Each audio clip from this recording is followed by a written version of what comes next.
ADHD is thought to be what we call a developmental disorder, meaning it typically emerges pretty early in childhood. They can sometimes make a diagnosis as early as 3 to 4 years old. But you can actually see it being described in books, novels from both the 19th and the 18th century. It really comes down to one really important thing. It's not pathological until it really has a really critical impairment on your life. That can be your personal life, your education, your occupation, etc. So this might be the kid in the classroom that instead of looking at the teacher and following along, he's doodling or he's looking here, he's doing there, he's tapping his feet. That would be the hyperactivity, right? That ability to kind of not control yourself. You're just kind of always in motion. In adulthood, many people have adult ADHD, and that is more often characterized by inattentive ADHD, an inability to plan, organize, executive function, which is what it's called. There's a problem with procrastination because you are unable to focus. This leads to missing deadlines. So boys are about 2.5 times more likely to be diagnosed with ADHD than girls. There's an ongoing debate or question with regard to that because the boys are much more often to show the hyperactivity and the behavioral signs that are much easier to recognize and diagnose. I had it, but I didn't realize it because it wasn't a popular thing back then. It was not diagnosed well, at least in India in the 80s and 90s. And as I grew older, only later did I, in hindsight, realize it. And then I went online, and we'll provide some links for reliable online tests. You can go into psychotherapy, which is quite effective, cognitive behavioral therapy, which really says that we can help shape our behavior by help shaping the way we think. This idea of normal versus abnormal is inappropriate. Now, first, again, I'm going to go a little pedantic here. That's not the way we usually mean it in science. It's not good, bad. It's not valence. We're saying if you have a bell curve and you have a mean, that is normal. Variance from that is abnormal. So it's not a good, bad. It's just you are not in line with the majority of the people. Hi, friends. Welcome. Today's topic is ADHD, attention deficit hyperactivity disorder, a topic actually very close to my heart because I suffer from it myself and I've struggled with it throughout my life. I'm going to go over study techniques that I used, my own personal experience. Luckily, we also have a real expert on the topic. That is Dr. Derek Lindquist, the Dean of the General School of Psychology and Counseling and a PhD from Yale. He's going to guide us through this. We are also going to see that there is actually hope at the end of the tunnel. That is, there are many famous people who suffer from ADHD and yet have been successful. People like John F. Kennedy, people like the swimmer Michael Phelps, entrepreneurs like Bill Gates, Richard Branson. So I'm going to give you some realistic hope. It's not a fake hope. There is a struggle involved, but there is light at the end of the tunnel. Just keep the faith. So look forward to a great conversation today. See you. I welcome you, Derek. Thank you. Pleasure to be here. Thank you. Yeah. So, with your expertise, long years of expertise in mental health, and you have looked at the brain, studied the brain, we'll just start out flat out with what is ADHD? Because sometimes we hear of it as ADHD, sometimes we hear of it as ADD. Could you? Sure, Mohsin. So ADHD, attention deficit hyperactivity disorder, or ADD, where you have the attention deficit disorder without the hyperactivity. So it's a relatively common disorder that we see around the world today. The figures vary a lot. You see maybe somewhere between 5 and 7%, but I've seen as high as 12% in some studies. Interestingly, it actually has a fairly long history. So this disorder, you can actually see it being described. They, of course, don't use the terminology that we use today, but you can actually see it being described in books, novels from both the 19th and the 18th century. It was first described in the medical literature in 1902, but it really kind of took till the middle of the 20th century until researchers really began to get a grip on what it is and how to think about it and how to diagnose it. So I'm happy we can kind of talk through that in terms of what are the symptoms and how can we identify them and so forth as we go forward. Great. So classically, what are the symptoms, and how can one get diagnosed for it? Yeah. Well, so first, it's important to note that there is no set criterion. That is, it's a broad spectrum of symptoms, and it really comes down to the individual and a diagnostician really looking at that individual and trying to make an assessment whether the diagnosis of ADD or ADHD is warranted. And at the outset, I'll just say that for any mental disorder, mental illness, psychopathology, as we say, it really comes down to one really important thing. It's not pathological until it really has a really critical impairment on your life. That can be your personal life, your education, your occupation, etc. So again, all of these are a spectrum, right? Everybody experiences the inability to focus or concentrate now and then, Yeah. but it doesn't mean that you have ADHD. Exactly. Yeah. So there's really three different criterion or categories when it comes to ADHD. So first is the inattention, and that's really that challenge to focus, to pay attention. So this might be the kid in the classroom that instead of looking at the teacher and following along, he's doodling or he's looking here, he's doing there, he's tapping his feet. That would be the hyperactivity, right? That ability to kind of not control yourself. You're just kind of always in motion. And then final, we have the impulsivity. So everybody knows the term impulsive. It's the ability to regulate your behavior, to say, okay, there's something I want now, but I'm not actually going to go for it, right? I can actually control myself and not proceed immediately. So those are the three primary categories. Now, in terms of the diagnostics, so in psychology, we have something called the DSM. The latest version is the DSM-5. They really put it on those two categories. So it's the inattention and the hyperactivity combined with the impulsivity. Those are the defining features. And I'm only given kind of a snapshot of those various symptoms. And of course, there's a much more comprehensive list. And there's also a age threshold here. So ADHD is thought to be what we call a developmental disorder, meaning it typically emerges pretty early in childhood. They can sometimes make a diagnosis as early as 3 to 4 years old. But typically for ADHD, you will see it before the age of 12. So that's one of the defining categorizations here is post-puberty, approximately 12 years old. You may be exhibiting these symptoms, but it's most likely not to be diagnosed as ADHD or ADD. Now, that's not always the case. Sometimes, you can have a 13, 14, 15, 16-year-old kid. Then again, it may not have been recognized, right? Retrospectively, we can say they had it all along. And I think you said this at the outset, right? Since you were young, Yeah. right? So it may not be that the individual has even recognized it. They've certainly never been to a clinician to be diagnosed. So you could be diagnosed later than 12, but the idea is that those symptoms were always with you and they emerged earlier than 12 years of age. Exactly. So this is my experience too. You know, I had it, but I didn't realize it because it wasn't a popular thing back then. It was not diagnosed well, at least in India in the 80s and 90s. And as I grew older, only later did I, in hindsight, realize it. And then I went online, and we'll provide some links for reliable online tests, which you can self-diagnose. And also, of course, you should go to a professional once you suspect that you have it. In my case, it was, an inability to focus. I had also hyperactivity. I also had impulsivity. Emotional regulation was a problem, and this seemed to be characteristic of childhood or hyperactive ADHD, as it's called. But now I was reading that, in adulthood, many people have adult ADHD, and that is more often characterized by inattentive ADHD and inability to plan, organize, executive function, which is what it's as called. Uh, there's a problem with procrastination because you are unable to focus. This leads to missing deadlines, work problems, study problems, academic problems. So I don't want to say that it's all a problem, because we know that there are some very successful people, and we'll come to that with ADHD.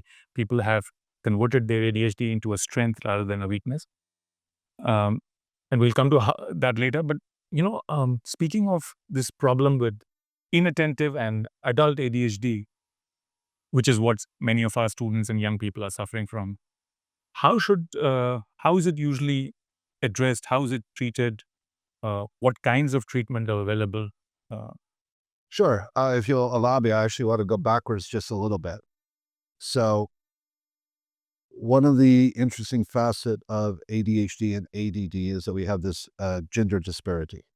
So, boys are about 2.5 times more likely to be diagnosed with ADHD than girls.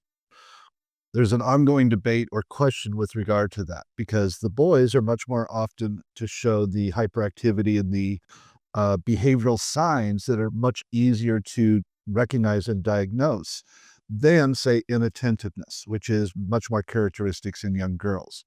So, this has been pretty consistent over decades that we see this disparity between boys and girls, but it hasn't been entirely resolved as to whether it's a real disparity or, again, it's just differential diagnosis. It's simply easier to diagnose it in young boys.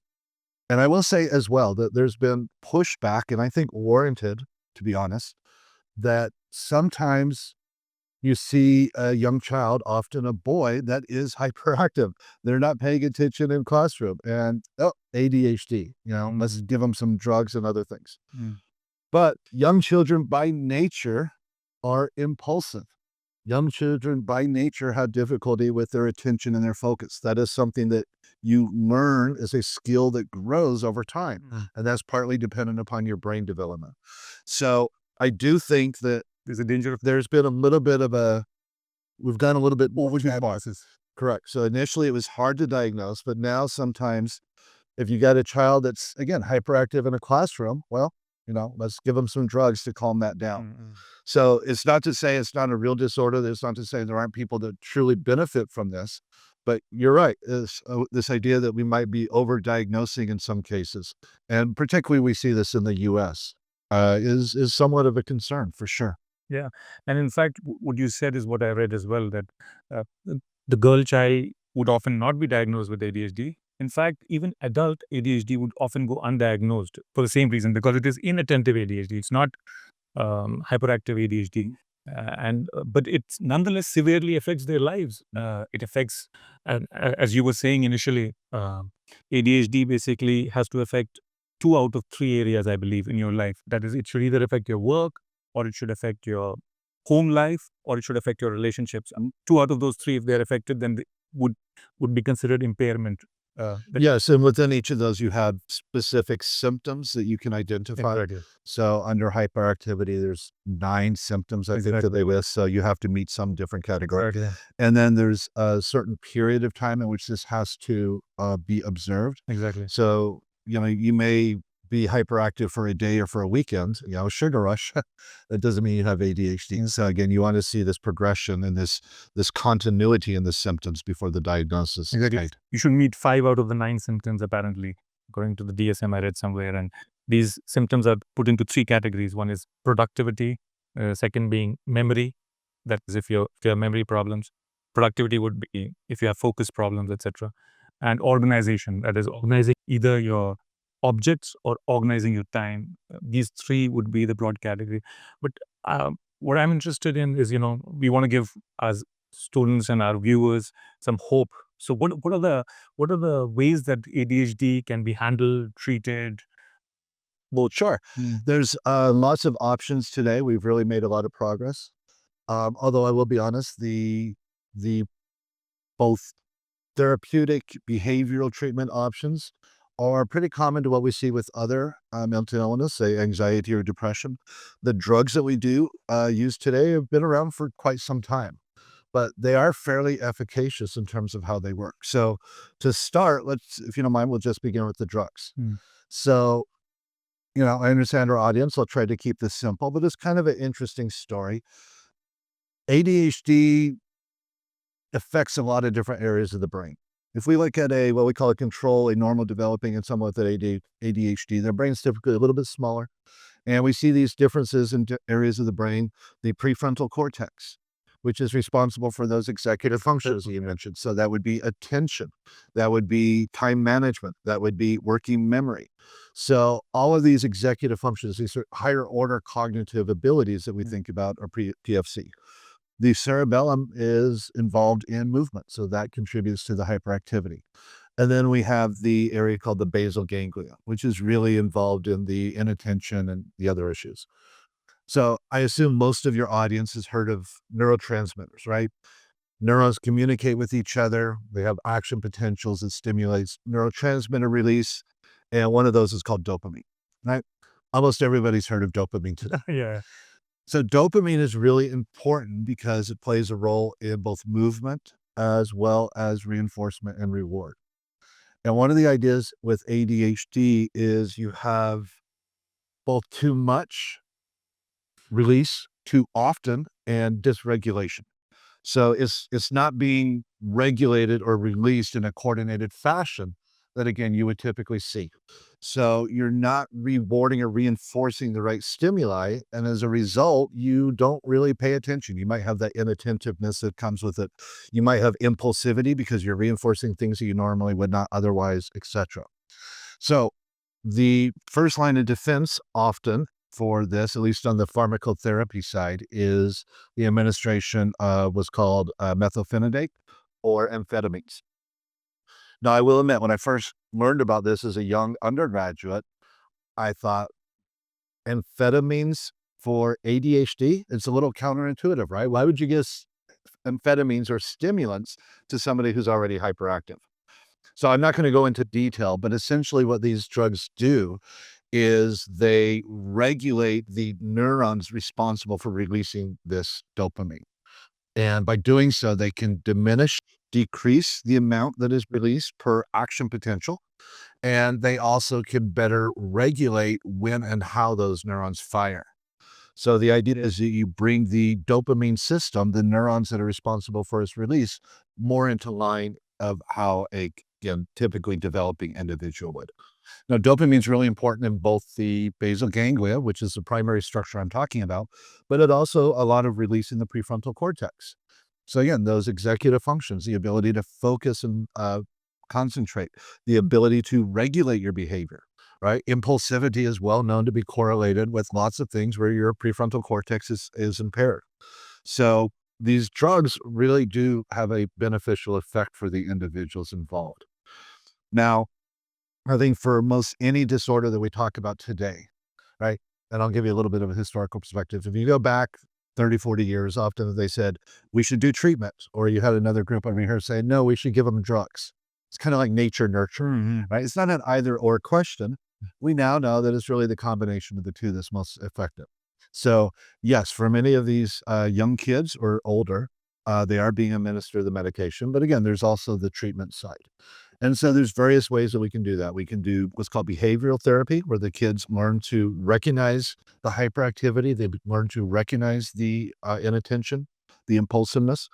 And that's really the first step. This is sometimes also called psychoeducation, right? So if you are a 12-year-old or a 10-year-old or an 8-year-old, right, you're really not cognizant of what you're doing or why or how.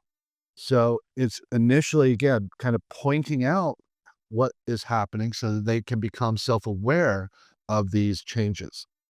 You can go into psychotherapy, which is quite effective, cognitive behavioral therapy, which really says that we can help shape our behavior by help shaping the way we think.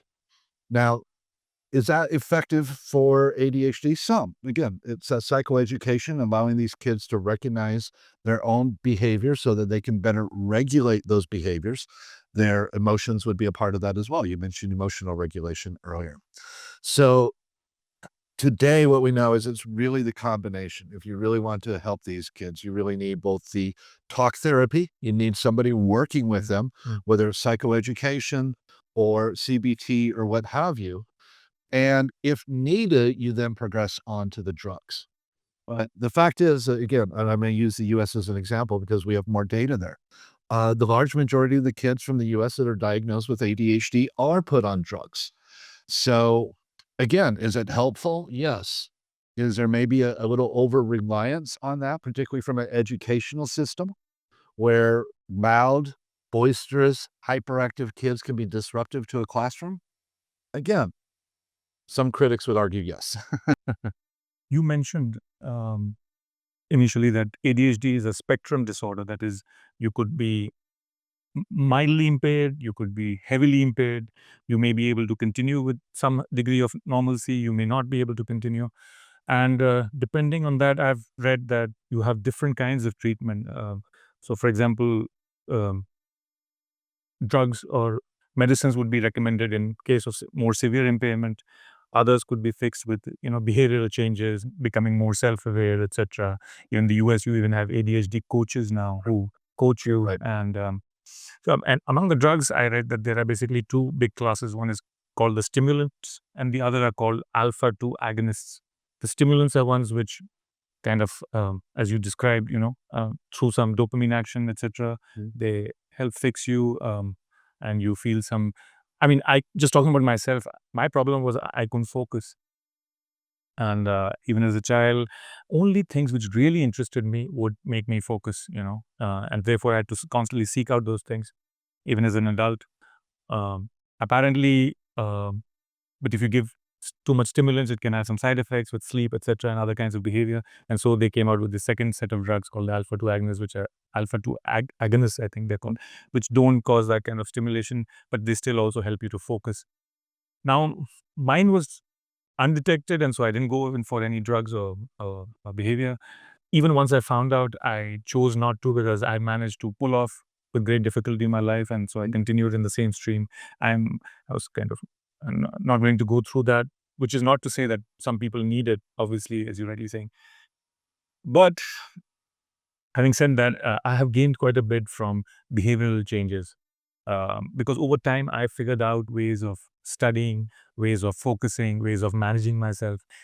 Not to say that I'm fully what would be called normal, but kind of managed to function. Uh, what would you recommend if somebody is diagnosed with it? Uh, how should one go about it? What should be the next steps? Well, first, I want to come back to this term normal. And I've actually used it myself, right? Often in these studies that we do as psychologists and neuroscientists, right, you have what's called an experimental and a control group. So you have your patient population and then your quote normal group. Um, there's really been a big push over the last 15 years or so. It's called the neurodivergence movement, which maybe you've heard of. And it really says that this idea of normal versus abnormal is inappropriate. Now, first, again, I'm gonna go a little pedantic here. That's not the way we usually mean it in science. It's not good, bad. It's not valence. We're saying if you have a bell curve and you have a mean, that is normal. Variance from that is abnormal. So it's not a good, bad. It's just you are not in line with the majority of the people. Okay. But this neurodivergence movement, which really came out of the autism movement, says that, look, it's not the case that autism is a quote disorder or pathological. It's simply a different way for your brain to work. Are there challenges associated with it? Absolutely. But there can also be positive benefits. So I do think that it's worth emphasizing here that ADHD, we're not saying that it's bad or abnormal, quote, quote.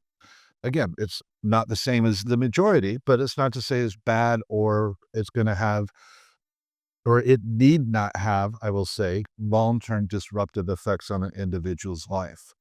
And I think a lot of it comes down to what you've just articulated, this ability to recognize in yourself your own weaknesses and be able to try to counteract or at least try to compensate for those in some way.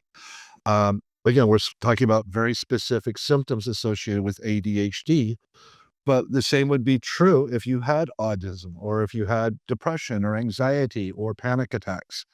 So it's really, again, the self recognition that's so critical. Now, that in and of itself may not be enough. You may need treatment, you may need medication, but ultimately, it's that self recognition that helps you, at least in the beginning, and maybe as you get older as well, to again learn how to compensate. So if I know I'm inattentive, I know that I have difficulty planning my day. Well, I'm going to make a list at the beginning of the day, and here's what I need to get done. So again, it's learning those little heuristics, those little kind of rules of thumb that allow you to successfully navigate some of the challenges that an individual may face. So yeah, and that's a great point you brought up. I had it.